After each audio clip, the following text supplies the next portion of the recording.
The Loire Valley is one of the most beautiful and historic regions in France. And this is for you if you're looking for charming towns, incredible food, and of course, castles. Yeah, you can't throw a baguette without hitting a chateau. It's true. The Loire Valley is known as the Valley of Kings because of the royals and nobles who built so many chateaux here.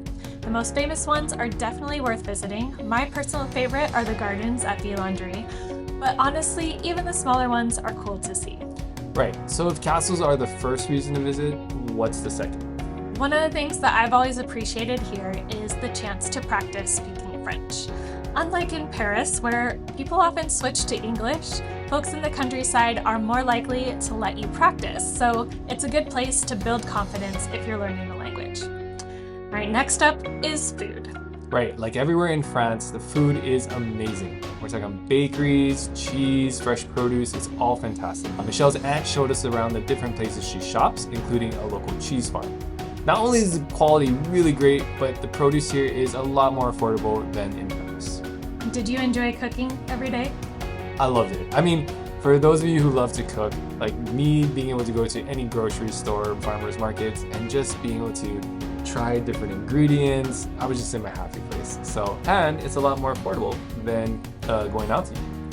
And of course, we have to talk about wine. The Loire Valley is a huge wine region with vineyards everywhere. Right, if you love wine, you'll also be happy to know that it's much more affordable and better here than in the States. My final reason for visiting is a personal one. Even though my ancestors came from other parts of France, I do feel a strong connection here.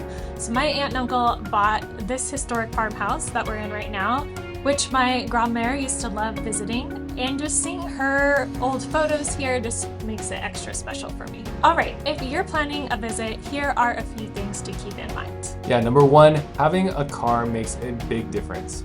You can take the train from Paris, and the towns themselves are very walkable, but the attractions like chateaux and vineyards are pretty spread out.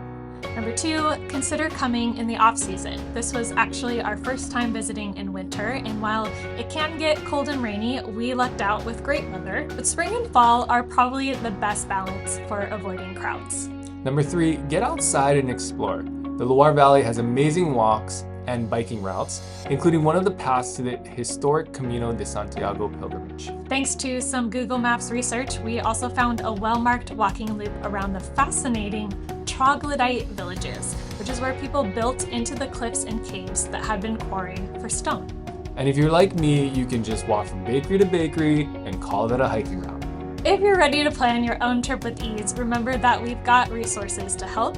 Inside our Intentional Traveler's Toolkit, we have tutorials on using Google Maps for trip planning, finding the best flights, and more. You will leave a link below, and if you've been to the Loire Valley, let us know what your favorite spots are in the comments. Happy travels!